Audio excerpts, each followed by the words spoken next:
오늘은 여호와의 말씀에 순종하는 자와 순종하지 않는 자라는 제목으로 하나님 말씀 받겠습니다. 우리 좌우 옆 사람과 인사 나누겠습니다. 잘 오셨습니다. 잘 오셨습니다. 네, 우리 다시 한번 인사하겠습니다. 사랑합니다. 사랑합니다. 네, 사랑합니다. 사랑합니다. 예. 사랑하는 여러분, 여기 계신 분들은 대부분이 다 부모님이십니다. 여러분은 사랑하는 자녀가 잘 되길 원하시죠? 잘 되기 위해서 자녀들이 혹시나 나쁜 길로 가지 않을까 하는 마음에 좋은 길을 갈 수 있도록 충고해 주기도 하고 잔소리도 하면서 또 사랑하는 자녀들을 향해 말들을 합니다. 그렇게 권면해 주고 있습니다. 그때 자녀들은 좀 그 말을 어려워하지만 또 어렸을 때는 또 그 말들이 잔소리로 들리고 좋지 않은 말로 듣기 싫어하죠. 그러나 어느 정도 자라나면 그 말들이 정말 자녀들을 향한 나를 향한 사랑의 말이라는 것을 압니다. 그리고 그것을 고마워하기도 하죠. 또 젊은 분들도 교사나 또 후배나 또 동생처럼 사랑하는 사람을 보면 그들이 바꿔야 할 것들이나 선배로서 조언과 함께 나와 같은 동일한 잘못을 저지르지 않기를 바라는 마음에 또 후배들에게 또 동생들에게 좋은 말들을 합니다. 받아들이는 사람들은 다 다르게 받아들일 수 있지만 어쨌든 자녀들이나 후배나 동생들에게 사랑하는 마음으로 조금 더 많은 것들을 말해주고 싶어 하죠. 그리고 그것을 지키고 새롭게 되기를 원합니다. 저도 자식이 있다 보니 그의 앞날에 대해서나 또 그들이 멋지게 자라면 좋겠다라는 마음으로 권면도 하고 제 나름대로는 사랑한다는 마음으로 그렇게 표현을 합니다. 근데 아직은 어리다 보니까 그 말들을 듣기 싫어하더라고요. 이런 것들이 먼저 된 자들, 또 부모님이나 선배들이 후배나 자녀들에게 자신의 경험들로 인한 참 사랑을 표현한 것이기도 합니다. 그러나 그 말씀을 할 때는 참 지혜가 필요한 것 같습니다. 나만의 편견과 오해들로 가득 찬 말들이 나올 수 있기 때문에 좀 더 내가 하고 싶은 말에 힘을 좀 더 빼고 겸손함으로 나눌 수 있어야 하겠습니다. 바로 하나님의 마음으로 말이죠. 오늘 본문도 부모된 마음과 선배의 마음처럼 모세를 통하여 하나님의 말씀에 대하여 말하며 지키고 들어야 할 것들을 말씀하고 있습니다. 참도 장황하게 말하고 있습니다. 사랑하는 여러분, 오늘 본문을 우리가 읽었지만 신명기 말씀은요, 광야의 1세대인 이스라엘에게 약속하신 말씀과 또 규례들을 거듭하여 말씀하시면서 지금 현재 이스라엘의 그 2세대들에게도 약속하시는 말씀임을 모세가 설교하고 있는 내용입니다. 그 약속은 거룩한 하나님의 백성으로서 살아가는 방법이고 지금도 그 규례를 지켜야 함을 말하고 있습니다. 그리고 신명기에는 먼저 광야 1세대와 함께 하셨던 하나님의 그 신실하심이 지금도 거듭하여 계속되고 있다는 것을 말씀하고 있습니다. 오늘 본문은 굉장히 길지만 내용을 요약하자면 두 가지를 말씀하고 있습니다. 1절에서 14절까지의 말씀은 하나님의 말씀과 규례에 순종하는 자가 받는 복은 어떤 것인지를 말씀하고 있고, 또 15절에서 마지막 절 68절까지의 말씀은 하나님의 말씀과 규례에 불순종하는 자가 받는 저주에 대해서 말씀하고 있는 것입니다. 사랑하는 여러분, 우리는 하나님께 순종하면 얼마나 큰 복을 받는지 성경 곳곳에서 찾아볼 수 있습니다. 그러나 우리는 죄성으로 인해서 이 하나님의 말씀과 규례를 지키는 것이 어렵다고 생각합니다. 그러나 이 모든 것은 우리 모두에게 꼭 필요하고 우리를 위한 하나님의 법임을 알아야 합니다. 그렇기 때문에 우리는 하나님의 말씀에 온전히 순종할 수 있어야 합니다. 그 순종으로 인해서 받는 복과 은혜는 참 크기 때문입니다. 그럼 오늘 본문 속에서 담겨있는 복과 저주의 내용은 무엇인지 한번 살펴보도록 하겠습니다. 먼저 1절 말씀 보시겠습니다. 제가 읽겠습니다. 내가 내 하나님 여호와의 말씀을 삼가 듣고 내가 오늘 내게 명령하는 그의 모든 명령을 지켜 행하면 내 하나님 여호와께서 너를 세계 모든 민족 위에 뛰어나게 하실 것이라. 아멘. 이스라엘이 하나님의 말씀에 순종한다면 복을 주어서 세계 가운데서도 모든 민족 위에 탁월하고 강대한 나라가 되게 하시겠다고 말씀하십니다. 실제로 이스라엘은 그들이 하나님의 말씀대로 살았던 다윗과 솔로몬 시대에 강대한 나라가 되어서 큰 명예를 얻었습니다. 이것은 하나님의 약속의 진실성을 입증해 주는 것입니다. 그리고 하나님의 말씀에 순종하는 나라가 복을 받는다는 것은 오늘날에도 그대로 적용되는 말씀, 약속의 말씀입니다. 역사적으로 보면 복음에 들어가서 복음에 충실한 나라들은 모두 다른 나라들에 비해서 뛰어난 복을 누렸습니다. 19세기에 영국의 복음 운동이 활발하게 일어났을 때 영국은 세계의 초강대국이 되어서 해가 지지 않는 나라가 되었습니다. 또 3절에서 6절의 말씀을 보면 그것을 찝어서 좀 보면 이렇게 말합니다. 성읍에서도 복을 받고 들에서도 복을 받는다라는 말씀을 했습니다. 이는 뭐냐면 공적으로 대인관계를 맺으면서 활동하는 곳에서나 사적으로 생계를 위해서 활동하는 노동 현장이나 어디서든지 어느 부분에서 왔다 갔다 하든지 복을 받게 된다는 말씀입니다. 또 자녀의 복을 주신다고 했습니다. 또 토지의 소산의 복을 받는다고 했습니다. 또 뭐라고 하죠? 가축이 복을 받는다고 했고, 다섯 번째로 보면 먹을 양식이 풍족하게 되는 복을 받는다고 했습니다. 또 범사에 복을 받는다고 했습니다. 들어와도 나가도 받는 복을 받습니다. 이 복은요, 물질적인 복만을 의미하지 않습니다. 이 복은 건강의 복도 의미하고 포함되어 있고, 평안의 복도 포함되어 있고, 영혼의 복도 포함되어 있습니다. 우리 본문 7절, 8절, 9절 말씀 한번 보시겠습니다. 제가 7절 읽으면 8절은 같이 한번 읽어보고요, 9절은 또 제가 읽겠습니다. 여호와께서 너를 대적하기 위해 일어난 적군들을 내 앞에서 패하게 하시리라. 그들이 한 길로 너를 치러 들어왔으나 내 앞에서 7길로 도망하리라. 여호와께서 명령하사 내 창고와 내 손으로 하는 모든 일에 복을 내리시고 내 하나님 여호와께서 내게 주시는 땅에서 내게 복을 주실 것이며, 여호와께서 내게 맹세하신 대로 너를 세워 자기의 성민이 되게 하시리니 이는 내가 내 하나님 여호와의 명령을 지켜 그 길로 행할 것임이니라. 아멘. 대적하는 적군들에게는 두려운 존재가 되고 땅에서 풍족함을 주시고 성민이 되게 하신답니다. 참으로 놀라운 복이죠. 하나님의 말씀을 듣고 순종하는 자에게 부어지는 복입니다. 그 복은 계속 나옵니다. 10절에는 모든 민족에게 두려움의 대상이 되게 하시겠다고 약속하셨습니다. 또 13절에는 머리가 될지언정 꼬리가 되지 않겠다라고 하시겠다라고 말씀하십니다. 이 말은 제가 어른들에게 많이 들었던, 어른들이 주로 기도할 때든지 또 축복할 때 많이 들었던 말씀이기도 합니다. 머리가 될지언정 꼬리가 되지 않는다라는 거죠.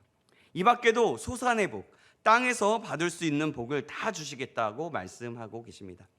하나님은 이렇게 복을 주시기 원하시며 하나님의 백성들이 복을 누리시기를 원하십니다. 그러나 이런 복은 하나님의 말씀을 듣고 순종하며 준행할 때에 주시는 복입니다. 왜 그럴까요? 그것은 하나님의 말씀에 순종하는 것이 우리를 위해서이기 때문입니다. 원래 사람은 하나님의 진리 안에서 참된 자유를 누리며 살아가는 존재로 지음을 받았습니다. 그러나 죄가 우리 가운데 들어옴으로 진리 안에 자유함을 얻는 것은 쉽지 않고 나쁜 것을 좋아하는 존재, 내가 원하는 대로 살아가고 싶은 존재가 되어버렸습니다. 즉 죄를 즐기며 살아가는 존재가 되어버린 것이죠. 그렇게 죄를 사랑하는 존재가 되어버린 것입니다. 그러다 보니 삶 자체가 죄악 가운데 만연하게 되어서 그것이 자신의 삶, 우리의 삶 자체가 되어버린 것입니다. 하나님은 자신의 백성인 사람이 진정한 하나님 안에서 자유함을 누리고 하나님의 백성다운 삶을 살기를 원하셨습니다. 그렇기 때문에 하나님의 율례들을 주심으로 하나님의 백성다운 삶을 살며 참 진리 안에서 자유를 누리라고 하시는 것입니다. 하나님의 말씀에 순종하는 것이 바로 그 진리 안에서 자유를 누리는 것입니다. 그런 자에게는 하나님께서 이 세상에 살아가면서 받을 수 있는 복을 모두 허락하신다는 것입니다. 그래서 하나님의 말씀에 순종하는 것은 바로 우리를 위한 일이며 이것이 하나님의 방법입니다. 오늘을 사는 우리도 마찬가지입니다. 하나님의 말씀에 순종하면 하나님께서 주시는 복을 받고 누릴 수 있습니다. 우리가 이것을 막연하게 알면 막연함으로 알아서 그냥 이렇게 생각하는 경우가 있습니다. 그래, 복 받는다니까 순종하자. 이렇게 믿는 경우가 참 많습니다. 그럼 우리의 신앙은 복 받기 위한 신앙이 되고 맙니다. 마치 하나님을 다른 신처럼 생각하게 되며 따라가는 경우가 많게 됩니다. 이것을 이것은 순서가 바뀐 것입니다. 하나님의 뜻이 먼저여야 되고 하나님이 먼저가 되어야 되는데 그렇습니다. 이것을 일명 기복신앙이라고 하는데요. 이렇게 믿으면 생명력이 짧습니다. 아니, 생명력이 없다고 말할 수 있습니다. 그리고 우상숭배와 같이 되고 맙니다. 그래서 우리는 하나님의 창조주가 되시고 모든 것의 근원이 되신다는 사실을 잊어서는 안 됩니다. 그분은 우리의 본질이시고 우리의 근원이십니다. 그렇다면 우리가 어디서부터 왔으며 어디로 가야 할지를 알게 되는 것입니다. 우리는 이것만 알아도 하나님의 말씀을 따르는 것이 당연하다는 것을 알게 됩니다. 우리가 하나님의 현존하심, 즉 뭐냐면 현재 살아계셔서 우리와 함께 계시고 우리를 이끄시고 다스리시는 분이라는 것을, 또 그분이 나의 근본이시고 근원이시라는 존재를 알면 우리는 온전해질 수 있고 참된 자유의 삶을 살 수 있게 되는 것입니다. 그 존재를 알 수 있게 되는 것은 참된 진리가 되는 하나님의 말씀을 듣고 순종하는 것에서부터 나옵니다. 그러할 때 우리는 우리의 원래 존재다운 삶을 살 수 있는 것입니다. 하나님의 백성, 하나님의 자녀다운 삶을 살게 된다는 것입니다. 사랑하는 여러분, 이것 자체가 복이 되는 것입니다. 그러할 때 세상에서 뛰어나고 자선대대로 내려오는 복 등 앞절에서 나오는 복은 따라오는 것입니다.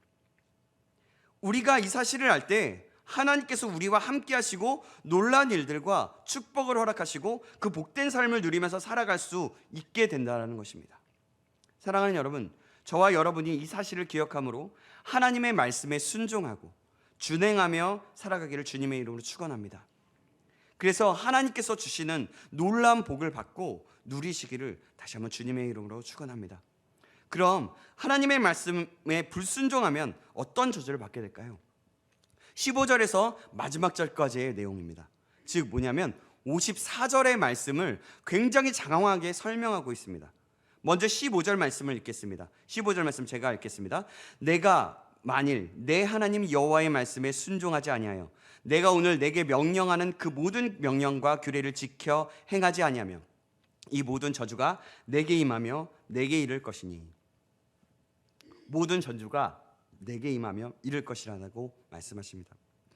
그 말은 뭐냐면 하나씩 보면 성읍에서도 저주를 받고 들에서도 저주를 받고 내 광주리와 떡 반죽 그릇이 저주를 받을 거고, 또 내 몸의 소생과 내 토지의 소산과 내 소와 양의 새끼가 저주를 받을 것이며 내가 들어와도 저주를 받고 나가도 저주를 받으리라 라고 말씀합니다. 질병과 가뭄으로 인한 재앙이 있을 것이라고 말씀하고 27절에는 애굽의 종기와 치질과 괴혈병, 피부병을 얘기하고 28절에는 정신적인 병들, 맹인처럼 더듬는 것, 또 심한 종기가 나서 머리끝부터 발끝까지 날 것, 무릎과 다리를 쳐서 영원히 고치지 못할 것들을 말씀하시고요. 전쟁에 패하고 포로를 잡혀갈 것, 모든 이방인의 민족들에게 비방과 놀림과 놀람과 조롱거리가 되게 될 것이라고 말씀합니다. 또 자신이 약혼한 처녀가 자기가 보는 앞에서 다른 남자가 빼앗아가는 가서 동침하게 되고, 소를 잡았으나 먹지 못하고 빼앗기고, 자녀를 다른 민족에게 빼앗기고, 토지의 소산과 수고로 얻은 것을 다른 민족에게 빼앗기고, 자신의 집이 있는데 그것을 빼앗기고 항상 압제와 학대를 받을 것이라고 말씀합니다. 그뿐만이 아닙니다. 자신이 낳은 아이들을 몰래 먹게 될 것이라고까지 말씀합니다. 사랑하는 여러분, 우리가 오늘 본문을 읽었지만 정말 혹독하고 비참한 저주가 내려지게 됩니다. 인간이 받을 수 있는 저주란 저주가 모두 부어지게 됩니다. 여러분, 이런 일들이 실제적으로 일어난다고 한번 생각해 보십시오. 아니, 우리에게 지금 우리의 삶 가운데 직접 일어난다고 생각해 보십시오. 여러분, 얼마나 비참합니까? 얼마나 무섭습니까? 정말 하나님의 성품이 이게 맞나? 할 정도로 무자비하고 입으로 담을 수 없을 정도의 그 혹독한 저주가 임하게 될 것이라고 오늘 본문 후반부에는 말씀하고 있습니다. 어떤 자들에게요? 하나님의 말씀에 불순종하는 자들에게요. 사랑하는 여러분, 하나님은 왜 이렇게 구체적이고 정말 힘든 저주를 말씀하고 있는 것일까요? 하나님의 말씀에 순종하는 자가 받는 복보다 순종하지 않는 자에게 내려지는 저주를 왜 이렇게 많은 내용으로 담고 있으면서 말씀하고 있을까요? 하나님께서 저주를 더 좋아하시는 것일까요? 그렇지 않습니다. 아까도 말씀드렸지만 하나님은 복을 주시기 더 원하십니다. 그런데 저주의 내용을 복의 내용보다 거의 3배나 가까울 정도로 구체적으로 말씀하고 있는 이유는 바로 저주를 받지 않고 돌아와서 하나님의 말씀에 순종하게 하기 위함입니다. 하나님은 이렇게 이스라엘에게 말씀하시는 것입니다. 부모가 자식들에게 권면하는 것처럼 말이죠. 무섭고도 혹독한 저주 가운데 살지 말아라. 저주는 이렇게 무섭다. 그러니 내 말을 들으라. 나의 말씀을 청종하고 순종해라. 거룩한 하나님의 백성, 진정한 하나님의 백성다운 삶, 내가 너희를 만들었을 때의 그 모습처럼 살아가라. 그럼 내가 너희가 받을 수 있는 복을 다 줄 거야. 그런데 말이야, 내가 불순종하면 너의 삶이 비참하게 되고 곧 진멸당하고 멸망당하고 말 거야. 그래서 내가 이렇게 저주란 저주를 다 말해주는 거야. 이렇게 말씀하고 있는 것과 같습니다. 바로 이것이 여러분 하나님의 사랑입니다. 신실하신 하나님의 사랑입니다. 끔찍할 만큼 인간을 사랑하시는 하나님의 마음입니다. 그래서 이렇게 장황하게 불순종하는 자에게 저주가 내려질 것이 얼마나 큰지 말씀하고 있고, 축복받을 하나님의 말씀에 순종하는 자에게 이런 복들을, 앞에 말하는 복들을 허락하실 것이라고 말씀하고 있는 것입니다. 사랑하는 여러분, 저와 여러분이 이 하나님의 마음을 알고 감사할 수 있게 되기를 주님의 이름으로 축원합니다. 그리하여서 하나님의 말씀에 감사함으로 즐거이 순종하며 나아가는 저와 여러분 되시기를 주님의 이름으로 축원합니다. 이 하나님의 사랑의 극치를 보여주신 사건이 있습니다. 그것은 무엇입니까? 바로 자신이 육신이 되어 아들로 이 땅 가운데 오신 것입니다. 바로 예수 그리스도가 이 땅에 오셔서 십자가에서 못 박혀 죽으셨다가 다시 사신 사건입니다. 하나님은 이렇게 자신의 아들의 목숨을 주시면서까지 우리를 지독하고 끔찍하게 사랑하시는 분이십니다. 그러기에 우리는 날마다 이 은혜와 사랑에 감사하며 그 뜻을 이루어가며 살아야 하는 그런 존재입니다. 그래서 우리는 내가 얼마나 큰 사랑을 받은 사람인지 알고 나의 기원과 존재의 근원은 하나님이시라는 것을 알고 믿으면서 어떻게 하면 하나님의 뜻을 이룰 수 있을까? 어떻게 하면 하나님께서 기뻐하시는 삶을 살 수 있을까? 고민하며 살아가야 하는 것입니다. 저와 여러분이 이러한 고민을 하며 감사함으로 하나님의 뜻을 이루는 삶을 살아가기를 주님의 이름으로 축복합니다. 그래서 하나님의 말씀에 기꺼이 기쁨으로 순종하는 사람, 이 시대에 하나님께서 찾으시고 기뻐하시는 사람, 그리고 하나님께서 쓰시는 사람이 되시기를 주님의 이름으로 축원합니다. 아멘. 기도하겠습니다. 사랑의 하나님 아버지, 오늘도 깨닫는 은혜를 주심에 감사합니다.